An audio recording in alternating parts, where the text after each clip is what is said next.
அனைத்து புகழும் அனைத்து பேருமே இறைவன் ஒருவனுக்கு தான் சொன்னதுக்கு அப்புறமும் கூட, தெளிவானதுக்கு அப்புறம் கூட மனிதர்கள் ஒருத்தர்கள் பொழுதுக்கிறாங்க, அல்லது சில பொருளை பொழுதுக்கிறாங்க, சில உணவுகளை பொழுதுக்கிறாங்க.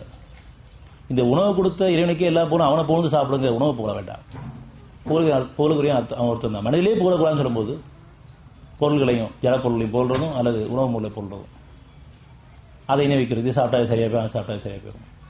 உணவே மருந்து, உடலே மருத்துவங்கள் இணை வைக்காது.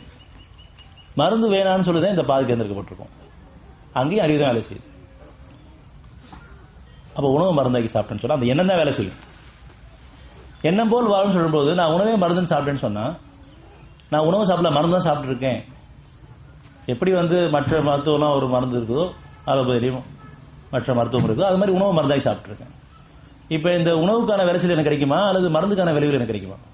என் எண்ணம் மாறி போச்சு. ஆனா உணவு மருந்தாக்க கூடாது. உணவாக தான் சாப்பிடணும். அவன் நினைவோட சாப்பிடணும். அது பெரும் பாக்கியமா சாப்பிடணும். இறைவன் கொடுத்த பாக்கியம் அது, அருட்கொடைகள். எதை நீங்க சாப்பிட்டாலும் எதை சாப்பிட்டாலும் சரி அவன் நினைவோட சாப்பிடணும். இல்லை அது பாவமா போயிடும். நான் சம்பாதிச்சேன்னு சொன்னாலும் பாவம் தான், அல்ல இதுல நல்லது இருக்குன்னு சொல்லி சாப்பிட்டாலும் பாவம் தான். அவனை மறந்துட்டு 621 எதனையும் அல்லாஹ்வின் பெயரை தியானித்த நிலையிலின்றி உண்ணாதீர்கள். நிச்சயமாக அது பாவமாகும். நிச்சயமாக ஷைத்தான்கள் தங்கள் நண்பர்களை உங்களோடு தர்க்கம் செய்யுமாறு தூண்டுகிறார்கள். நீங்கள் அவர்களுக்கு வழிபட்டால் நிச்சயமாக நீங்களும் இணை வைப்போர் ஆவீர்கள். எதனையும் அல்லாஹ்வின் பெயரை படைச்ச நினைவோடு சாப்பிடுங்க, உணவளிப்போனேன்னு சொல்லுவோம். அவன் தான் உணவு கொடுத்துருக்கான், அதை மருந்தாக்க வேண்டாம். அது தூய்மையாக்கி கேட்டு சாப்பிடணும். எல்லா உணவுகளையும் பல ரசாயனங்களை போட்டு தான் வருது. அது நமக்கு தெளிவா தெரியும். அதனாலதான் நம்ம ஆர்கானிக் ஷாப் பார்த்து போயிட்டு இருக்கோம். மருந்து போடாத ரசாயன பொருட்கள் சொல்லி போயிட்டு இருக்கோம். அதுலயும் கழிவுல போட்டு வளர்ப்பாங்க.